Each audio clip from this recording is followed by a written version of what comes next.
എനിക്കൊന്ന് കാണണം. ഊണ് കഴിഞ്ഞ് ചാർജിട്ട ഫോണെടുത്തപ്പോഴാണ് നവീൻ സിതാരയുടെ മെസ്സേജ് കാണുന്നത്. അവൻ്റെ ചുണ്ടിലൊരു പുഞ്ചിരി വിടർന്നു. സിതാര 1.5 വർഷം മുമ്പാണ് അവളുടെ ഒരു കസിൻ്റെ മാരേജ് റിസപ്ഷനിടയിൽ സിതാരയെ പരിചയപ്പെട്ടത്. ലൈറ്റും പിടിച്ച ഫ്രണ്ടിൻ്റെ കൂടെ പുറകോട്ട് ഓടുന്നതിനിടെ സിതാരയെ തട്ടി വീഴ്ത്തി. ആദ്യമൊരു കലഹം, പിന്നെ ഫ്രണ്ടാണെന്നും സ്റ്റുഡിയോയിലെ പയ്യൻ ലീവായപ്പോൾ ഹെൽപ്പിന് കൂടെ കൂടിയതാണെന്നും താനൊരു IT പ്രൊഫഷണൽ ആണെന്നുമൊക്കെ പറഞ്ഞപ്പോൾ ബിടെക് അവസാന വർഷ വിദ്യാർത്ഥിയായിരുന്ന സിതാരയും കസിൻസ് പിള്ളേരും ഒന്നയഞ്ഞു. ഫംഗ്ഷൻ കഴിഞ്ഞ് താനും ഫ്രണ്ട്സും കഴിച്ചുകൊണ്ടിരിക്കുന്നതിനിടെ സിതാര കസിൻസിനോടൊപ്പം വന്ന് പരിചയപ്പെട്ടു. ഉദ്ദേശം അവരുടെ ഒരു ഫോട്ടോ സെഷൻ ആയിരുന്നുവെങ്കിലും പിരിഞ്ഞപ്പോൾ ഫോൺ നമ്പർ മേടിച്ചിട്ടാണ് പിരിഞ്ഞത്. പിറ്റേന്ന് തന്നെ അവൾ വിളിച്ചു. ആ പരിചയം വളർന്നു. ആദ്യം ഇഷ്ടം പറഞ്ഞത് ആരാണെന്ന് ഓർമ്മയില്ല. സിതാരയുടെ കോഴ്സ് കഴിഞ്ഞപ്പോൾ തൻ്റെ ഒരു ഫ്രണ്ട് ജോലി ചെയ്യുന്ന കമ്പനിയിൽ അവസരമുണ്ടെന്നറിഞ്ഞ് അവളുടെ CV അയച്ചു. അവിടെയാണിപ്പോഴും അവൾ ജോലി ചെയ്യുന്നത്. സ്നേഹമുള്ളവളാണ്. രാവിലെയും ഉച്ചയ്ക്കും ഓഫീസ് വിട്ട് കഴിഞ്ഞ് വിളിക്കും. പിന്നെ രാത്രിയിൽ ചാറ്റിംഗ്. നവീൻ്റെ മുഖത്ത് ചിരി വിടർന്നു. അത്യാവശ്യമുണ്ടെങ്കിലാണ് കാണണമെന്ന് അവൾ മെസ്സേജ് അയക്കുക. അവൾ ഡേ ടൈമും താൻ നൈറ്റ് ഷിഫ്റ്റുമാകും മിക്കവാറും. വല്ലപ്പോഴും മാത്രമാണ് നേരിട്ടൊന്ന് കാണുവാൻ സാധിക്കുക. ഡാ നിവി, നീ ഇന്ന് ലീവാക്കാമോ? HR മാനേജർക്ക് ലീവ് പറയാൻ വിളിക്കാനൊരുങ്ങുമ്പോഴാണ് ഇങ്ങോട്ട് അയാളുടെ കോൾ വരുന്നത്. ജിത്തുവേട്ടാ, എന്തുപറ്റി പറയേ? ജിതേഷിൻ്റെ ശബ്ദത്തിലെ അപാകത മനസ്സിലായതും നിവിൻ വിപ്രാളത്തോടെ ചോദിച്ചു. ഡാ സ്റ്റെല്ല, അവളുടെ വെഡ്ഡിങ് കാർഡ്. ജിതേഷിന് ശബ്ദം വരുന്നുണ്ടായിരുന്നില്ല. ജിത്തുവേട്ടൻ എവിടെയാണ്? ഞാൻ അങ്ങോട്ട് വരാം. സ്റ്റെല്ലേച്ചിയോട് നമുക്ക് സംസാരിക്കാം. വീട്ടിൽ സമ്മതിച്ചിട്ടുണ്ടാവില്ല. ജിത്തുവേട്ടൻ ടെൻഷനാവല്ലേ? ഫ്ലാറ്റിലേക്ക് പൊക്കോ, ഞാനിപ്പോൾ എത്താം. ഞാനും ലീവ് പറയാനിരിക്കുകയായിരുന്നു. സിതാര ഒന്ന് കാണണമെന്ന് പറഞ്ഞു, അതുകൊണ്ട്. ജിതേഷിൻ്റെ ശബ്ദത്തിലെ പരവേശം മനസ്സിലായപ്പോൾ തന്നെ നീവിന് കാര്യത്തിൻ്റെ ഗൗരവം പിടികിട്ടി. It's okay, I M good, it's okay. നീ സിതാരയെ കണ്ടിട്ട് വന്നാൽ മതി. I M okay. എന്തൊക്കെയോ പറഞ്ഞിട്ട് ജിതേഷ് കോൾ കട്ടാക്കുമ്പോൾ നീവിൻ്റെ മനസ്സ് കലങ്ങിയിരുന്നു. ഡിപ്പാർട്ട്മെൻറ്റ് ഹെഡാണ് ജിതേഷ്. അതിലുപരി ഒരേ നാട്ടുകാരൻ, സീനിയർ, ജ്യേഷ്ഠ തുല്യൻ. അദ്ദേഹം പറഞ്ഞിട്ടാണ് കമ്പനിയിൽ CV അയച്ചത് തന്നെ. സ്കൂൾ കാലഘട്ടത്തിലെ സ്റ്റെല്ലേച്ചിയുമായി ജിത്തുവേട്ടൻ പ്രണയത്തിലായിരുന്നു. അവരുടെ പ്രണയം കണ്ട് അസൂയപ്പെട്ടിട്ടുണ്ട്. അതേപോലെ സ്നേഹിക്കുന്ന ഒരു പെൺകുട്ടിയെ കിട്ടണമെന്ന് പ്രാർത്ഥിച്ചിട്ടുണ്ട്. സിതാരയും ഒന്നിച്ച് ജിത്തുവേട്ടനും സ്റ്റെല്ല ചേച്ചിയുടെയും കൂടെ ഡിന്നറിന് 1-2 തവണ പോയിട്ടുണ്ട്. അതേപോലെ പ്രണയിക്കണമെന്ന് സിതാരയും പറയുമായിരുന്നു. എന്ത് പറ്റിയാവും സ്റ്റെല്ലേച്ചിക്ക്? 2 മതവിഭാഗങ്ങളായതിനാൽ വീട്ടുകാർ സമ്മതിച്ചു കാണില്ല. സ്റ്റെല്ലേച്ചിയുടെ തീരുമാനം അറിയണം. എന്നിട്ട് അവരെ ഏത് വിധേനയും ഒരുമിപ്പിക്കണം. ജിത്തേട്ടാ, എവിടെയാ? ഞാനിവിടെ ഫ്ലാറ്റിലെത്തി. ജിതേഷിൻ്റെ ഫ്ലാറ്റിലെത്തി പലതവണ കോളിംഗ് ബെൽ അടിച്ചിട്ടും തുറക്കാതായപ്പോഴാണ് നിവിൻ കോൾ ചെയ്തത്. ഞാനിവിടെ രാജധാനിയിലുണ്ടടാ. ശബ്ദത്തിൻ്റെ കുഴയൽ മനസ്സിലായപ്പോഴേ നിവിൻ ഉറപ്പിച്ചു ജിതേഷ് ഭൂസാണെന്ന്. പ്രണയം പരാജയപ്പെടുമ്പോൾ മിക്കവരുടെയും ആദ്യ ശരണം മദ്യമാണല്ലോ. സമയം 3 ആകുന്നതേയുള്ളൂ. സിതാര 5:30 ഇന്ത്യൻ കോഫി ഹൗസിലെത്തുമെന്ന് മെസ്സേജ് ഇട്ടിരുന്നു. ഇനി ഉടനെ ജിത്തുവേട്ടൻ്റെ അടുത്തേക്ക് പോയിട്ട് കാര്യമൊന്നും ഉണ്ടാകില്ല.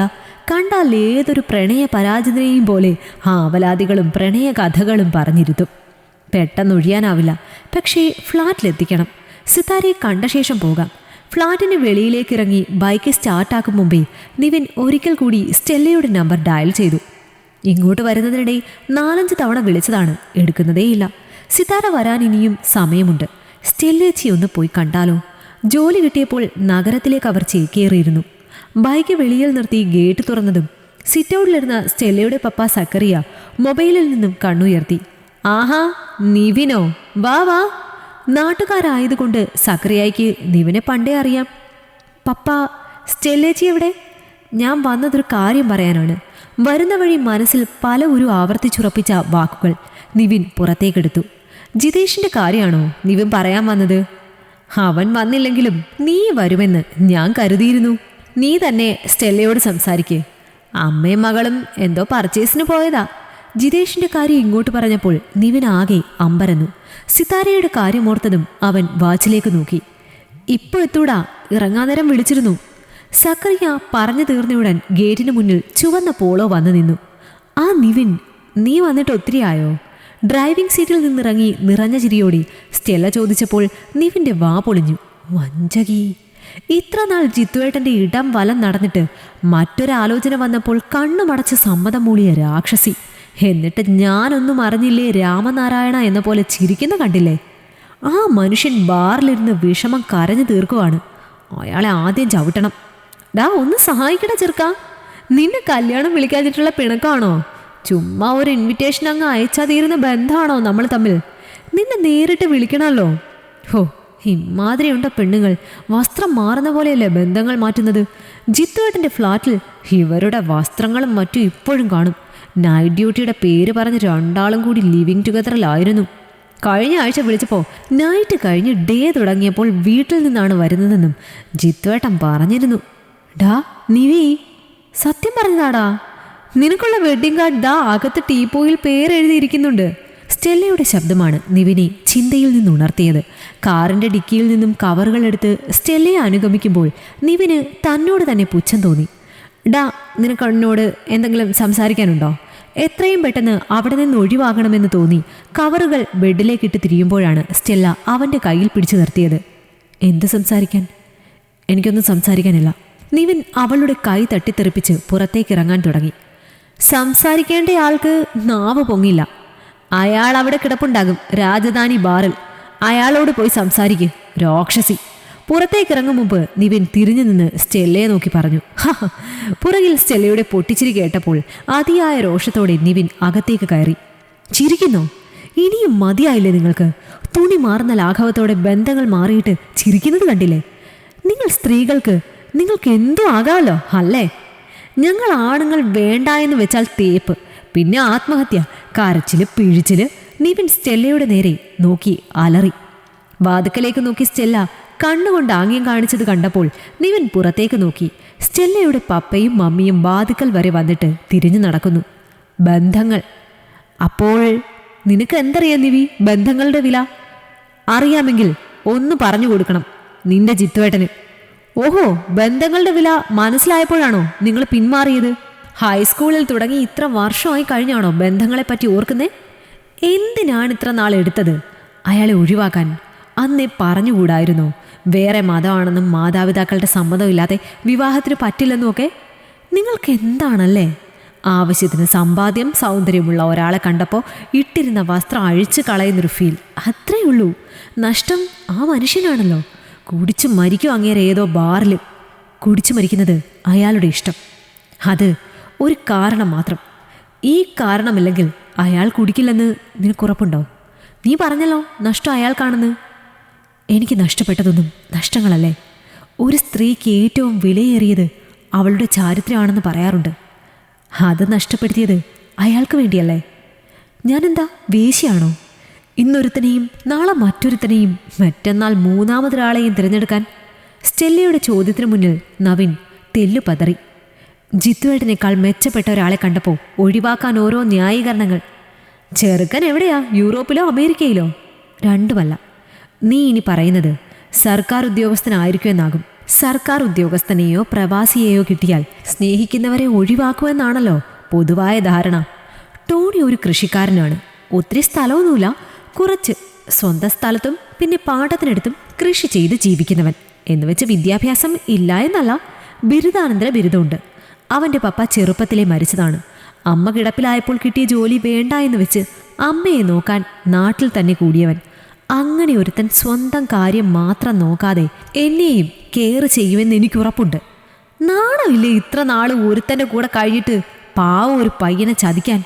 നീ ഉദ്ദേശിച്ചത് ജിതേഷിൻ്റെ കൂടെ കിടക്ക പങ്കിട്ട് മറ്റൊരുത്തന് താലി കെട്ടാൻ തല കുനിച്ചു കൊടുക്കുന്നതാണോ? ചാരിത്രം എന്നത് ഈ നൂറ്റാണ്ടിൽ പെണ്ണിൻ്റെ മനസ്സിലാണ്, ശരീരത്തിലല്ല. ടോണിയോട് ഞാൻ പറഞ്ഞിട്ടുണ്ട് ജിതേഷുമായിട്ടുള്ള ബന്ധം. തൻ്റെ ഭാര്യ മറ്റൊരാളുടെ കാമുകിയായിരുന്നു എല്ലാ രീതിയിലും എന്നറിഞ്ഞ ഒരു മനുഷ്യൻ. അയാൾ ആ കാര്യം പറഞ്ഞ് നിങ്ങളെ പീഡിപ്പിക്കില്ലെന്ന് ഉറപ്പാണോ? ചിലപ്പോൾ സാധ്യതയുണ്ടാവാം. നിവിൻ, എടുത്തു വെക്കുന്ന ചുവട് ഉറപ്പുള്ള മണ്ണിലാവും എന്ന ഉറപ്പിലല്ലേ നാം മുന്നോട്ട് നീങ്ങുക. മുന്നിൽ ചെളിക്കൊണ്ടാണെന്ന് അറിഞ്ഞുകൊണ്ട് ആരെങ്കിലും അതിലേക്ക് ചാടുവോ? ജിതേഷേട്ടന് എന്താ ഒരു കുറവ്? കുറവൊന്നുമില്ല, കൂടുതലേ ഉള്ളൂ. ഞാൻ എന്ന ഭാവത്തിൻ്റെ കൂടുതൽ. നീ പറഞ്ഞല്ലോ മനസ്സിലാക്കാൻ ഇത്ര നാളെടുത്തോ എന്ന്. ഞാനൊന്ന് ചോദിക്കട്ടെ, നിനക്കിഷ്ടമില്ലാത്ത കളർ എന്താണ്? വയലറ്റ്. എന്നിട്ട് സിത്താര കഴിഞ്ഞ മീറ്റിന് ഒരു വയലറ്റ് ചുരിദാർ ഇട്ടിട്ട് വന്നപ്പോൾ നീ സൂപ്പർ എന്ന് പറഞ്ഞല്ലോ. അത് പിന്നെ നിവിനൊന്ന് പരിങ്ങി. നിവിൻ, പ്രണയിക്കുമ്പോൾ അങ്ങനെയാണ്. പങ്കാളിയുടെ ഇഷ്ടങ്ങൾക്കൊക്കെയും കൂടെ നിൽക്കും, ആഗ്രഹങ്ങളൊക്കെയും സാധിച്ചു കൊടുക്കും. അനിഷ്ടമായതിനും എതിരൊന്നും പറയില്ല. താനും വിട്ടുവീഴ്ചകളുടെ ഒരു കൂമ്പാരമാണ് പ്രണയം. എന്നാൽ വിവാഹം കഴിഞ്ഞാൽ അങ്ങനെയല്ല. താനെന്ന ഭാവം പുറത്തേക്ക് വരികയാണ്. നിവിൻ, ഏതൊരാളും അഡ്ജസ്റ്റ്മെൻറ്റുകൾക്ക് ഒരു പരിധിവരെ തയ്യാറാണ്. എന്നെ ഏത് സമയവും പൊക്കി പിടിച്ചുകൊണ്ട് നടക്കണമെന്നൊന്നും ഞാൻ പറയില്ല. വിവാഹവും പ്രണയവും രണ്ടും വ്യത്യസ്ത മുഖങ്ങളാണെന്ന് എനിക്ക് നന്നായി തന്നെ അറിയാം. കൂടെ കിടക്കുന്നവനെ രാപ്പനി അറിയൂ. ഓഫീസിലും പുറത്തു വെച്ച് കാണുമ്പോഴും ഫോണിൽ പഞ്ചാര വർത്തമാനം പറയുമ്പോഴും ഒരാളെ പൂർണ്ണമായും മനസ്സിലാക്കാൻ സാധിക്കില്ല. കഴിഞ്ഞ 6 മാസമായി ഞാൻ ജിതേഷിനെ സഹിക്കുന്നു. അറിഞ്ഞുകൊണ്ട് ഞാൻ ആ ജീവിതം ആയുഷ്കാലം ചുമക്കണോ? അവൻ്റെ കാര്യം മാത്രം. ഞങ്ങൾ ഒരേ കമ്പനിയിൽ ഒരേ ജോലി തന്നെയല്ലേ, ഷിഫ്റ്റും ഒരേപോലെ തന്നെ. ഞാൻ എത്ര ടയേർഡായി വന്നാലും ഇവൻ ഒരു മനുഷ്യ സ്ത്രീയാണെന്ന പരിഗണനയെങ്കിലും തന്നൂടെ? വെറുമൊരു സെക്സ് ടോയ് ആയാണോ പങ്കാളിയെ കാണേണ്ടത്? അറ്റ്ലീസ്റ്റ് ബെഡ്റൂമിലെങ്കിലും ഒരു സ്ത്രീ എന്ന പരിഗണന. അവസാന വാക്കുകളിൽ സ്റ്റെല്ല വിതുമ്പിയപ്പോൾ നിവിൻ ആകെ പതറി. അവളുടെ ഉള്ളിൽ എന്തോ കനലെരിയുന്നുണ്ടെന്ന് അവന് മനസ്സിലായി. ഓക്കെ, ഒരു ഭാര്യ എന്ന നിലയിൽ അവൻ്റെ ഇഷ്ടത്തിന് ഞാൻ നിൽക്കാം, എല്ലാം സഹിക്കാം. അതേപോലെ മറിച്ചുണ്ടാകണ്ടേ? അവന് വർക്ക് അറ്റ് ഹോമോ മറ്റെന്തെങ്കിലും ബിസിയോ ഉണ്ടായാൽ ഞാൻ അടുത്തുപോലും ചെല്ലാൻ പാടില്ല. മറിച്ച് എനിക്ക് വർക്കുണ്ടേലോ, എന്ത് ബിസി ആയാലുമോ അവൻ്റെ കാര്യം നടന്നേ തീരൂ. വീട്ടിൽ നിന്നാൽ പോലും ഒരു കോള് വന്നാൽ അതിൻ്റെ ഫുൾ ഡീറ്റെയിൽസ് അറിയണം അവന്. മൂക്കത്താണ് ദേഷ്യം. നീ കണ്ടോ, കഴിഞ്ഞ 6 മാസത്തിനിടയിൽ 3ാമത്തെ ഫോണാണ്. അവൻ തന്നെയാണ് മേടിച്ചു തന്നത്. അപ്പോഴത്തെ ദേഷ്യത്തിന് അടിച്ചിട്ട് പിന്നെ മാപ്പ് പറഞ്ഞാൽ തീരുമോ? മനസ്സിലേറ്റ മുറിവുകൾ. ആദ്യം എൻ്റെ ഫോൺ പൊട്ടിച്ചപ്പോൾ തന്നെ ഞാൻ ഇറങ്ങിപ്പോരാൻ തുടങ്ങിയതാണ്. അപ്പോഴാണവൻ പുതിയ ഫോൺ വാങ്ങിത്തന്ന് എൻ്റെ പുറകെ വന്ന് കൈയും കാലും പിടിച്ചിനി ആവർത്തിക്കില്ലെന്ന് പറഞ്ഞത്. പക്ഷേ അത് പിന്നെയും ആവർത്തിച്ചു. ഫോൺ പൊട്ടിച്ചതൊന്നും അല്ല പ്രശ്നം. ദേഷ്യം, മുൻകോപം, ധൂർത്ത്, അങ്ങനെ പലതും. ഞാൻ പറഞ്ഞല്ലോ നിവിൻ, പ്രണയിക്കുമ്പോൾ ഒരാളെ 10% പോലും മനസ്സിലാക്കാനാവില്ല. അവിടെ അഭിനയമാണ് കൂടുതൽ. പങ്കാളിയുടെ ഇഷ്ടത്തിനനുസരിച്ചുള്ള അഭിനയം. ഒപ്പമുള്ള ജീവിതത്തിൽ ആ വേഷം അഴിച്ചു വെക്കുകയാണ് എല്ലാവരും. സ്ത്രീയാണ്, ഭാര്യയാണെന്ന് വിചാരിച്ച് എന്തും സഹിച്ചും ക്ഷമിച്ചും നിൽക്കണമെന്നുള്ള ഉടമ്പടിയാണോ വിവാഹം? ഇതെൻ്റെ തീരുമാനമാണ് നിവിൻ. മറ്റാരും എന്നെ ഫോഴ്സ് ചെയ്തിട്ടില്ല. ടോണിയുമായുള്ള വിവാഹത്തിന് ഒരു വിധവ പുനർവിവാഹം ചെയ്യരുതെന്ന് ആരും പറഞ്ഞിട്ടില്ലല്ലോ. ആലോചന വന്നപ്പോഴേ ഞാൻ പറഞ്ഞിരുന്നു ടോണിയോട്, ഒരു 2ാം കെട്ടുകാരി ആയിട്ട് എന്നെ കണ്ടാൽ മതിയെന്ന്. നിവിൻ ഒന്നും മിണ്ടാതെ തല കുനിച്ച് അവിടെ നിന്നിറങ്ങിയപ്പോൾ സ്റ്റെല്ല പുറകിൽ നിന്നും പറയുന്നതവന് കേൾക്കാമായിരുന്നു. ഒരു മാസം നിനക്ക് നിന്റെ ജിത്തുവേട്ടൻ്റെ കൂടെ ഫ്ലാറ്റ് ഷെയർ ചെയ്യാവോ? എന്നിട്ട് വാ നീ അവന് വക്കാലത്തുമായിട്ട്. മോനെ, അവരുടെ ഇഷ്ടം ഞങ്ങൾക്കറിയാവുന്നതല്ലേ. ഞാനും ഇവളും മോളെ ആകുന്നത് നിർബന്ധിച്ചതാണ്. ജിതേഷുമായി സംസാരിക്കാമെന്ന്.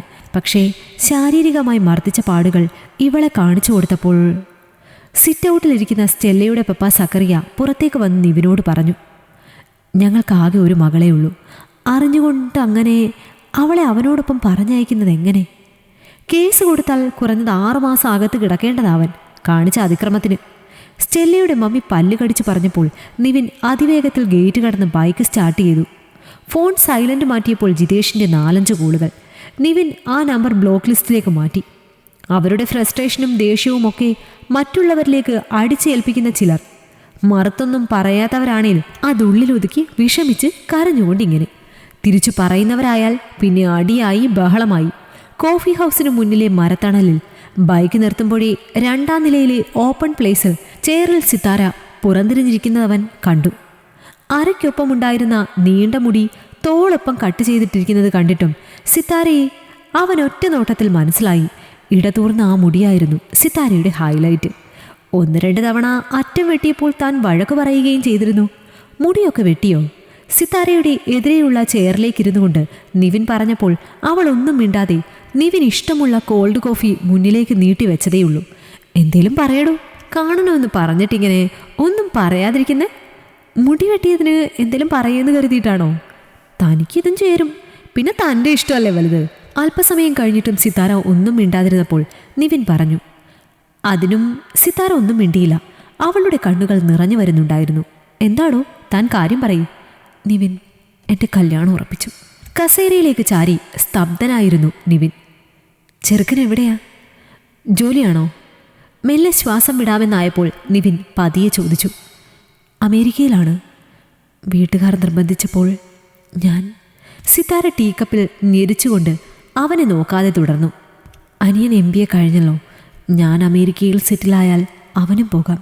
പിന്നെ അനിയത്തി. സിത്താര തൻ്റെ ഭാഗം അവന് മുന്നിൽ നിരത്തി. തനിക്ക് ജോബായോ അവിടെ? അവിടെ ചെന്ന് ഒരു കോഴ്സ് കൂടി പഠിക്കണമെന്നാണ് പറഞ്ഞത്. നിവിൻ തൻ്റെ ഫോണെടുത്ത് അതിൽ എന്തോ ചെയ്തിട്ട് പേഴ്സിൽ നിന്ന് 500 നോട്ടെടുത്ത് ടിഷ്യൂ സ്റ്റാൻഡിനടിയിൽ വെച്ചിട്ട് എണീറ്റു. ഞാൻ തനിക്കൊരു വിസിറ്റിംഗ് കാർഡ് അയച്ചിട്ടുണ്ട്. എൻ്റെ പപ്പയുടേതാണ്. അവിടെ ചെന്ന് ജോബൊന്നും കിട്ടിയില്ലെങ്കിൽ പപ്പയെ കോണ്ടാക്ട് ചെയ്യൂ. സിത്താര പൊടുന്നനെ മൊബൈലെടുത്ത് നോക്കി. പ്രശസ്തമായ ഒരു IT കമ്പനിയുടെ വിസിറ്റിംഗ് കാർഡ് കണ്ടതും അവളുടെ കണ്ണുകൾ വിടർന്നു. നിവിൻ, ഇത് പപ്പയുടെ കമ്പനിയാണ്. എൻ്റെ സുഹൃത്തായിരുന്നു എന്ന് വിളിക്കുമ്പോൾ പറഞ്ഞാൽ മതി. സിത്താര മൊബൈലിൽ വീണ്ടും ആ വിസിറ്റിംഗ് കാർഡ് എടുത്തു നോക്കിയ ശേഷം പുറത്തേക്ക് നടന്ന നിവിൻ്റെ ഒപ്പം ഓടിയെത്തി. നിവിൻ, നിനക്കങ്ങനെ മനസ്സ് വന്നു എന്നെ പിരിയുവാൻ?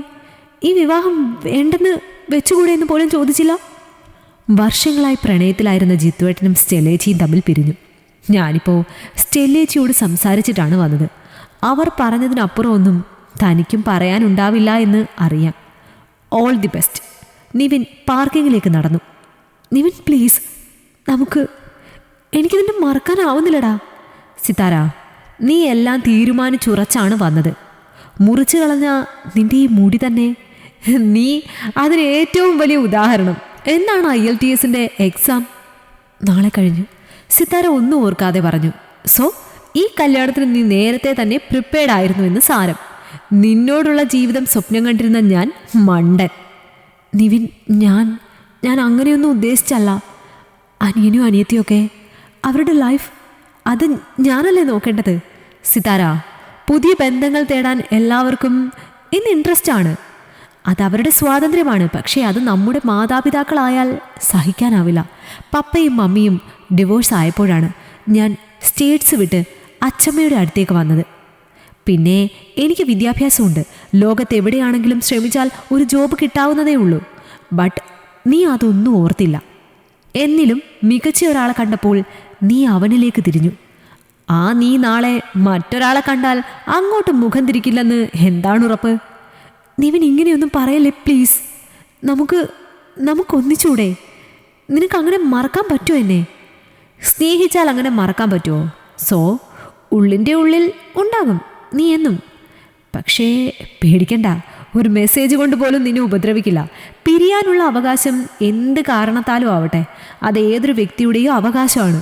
അതോടെ രണ്ടാമത്തെ ആൾ നിർത്തുക. ഞാൻ നിർത്തി.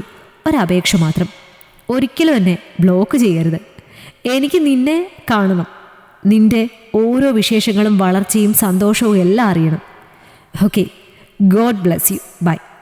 നിവിൻ്റെ ബൈക്ക് നഗരത്തിലെ ആൾ തിരക്കിനിടയിലേക്ക് മറിഞ്ഞിട്ടും സിത്താര നിറകണ്ണുകളോടെ പാർക്കിങ്ങിലെ മരച്ചുവട്ടിൽ നിൽക്കുന്നുണ്ടായിരുന്നു. ഈ കഥ നിങ്ങൾക്കിഷ്ടമായെങ്കിൽ ലൈക്ക് ചെയ്യൂ. നിങ്ങളുടെ അഭിപ്രായങ്ങൾ കമന്റായി രേഖപ്പെടുത്തൂ. കൂടുതൽ കഥകൾ കേൾക്കാൻ ഈ ചാനൽ സബ്സ്ക്രൈബ് ചെയ്യൂ.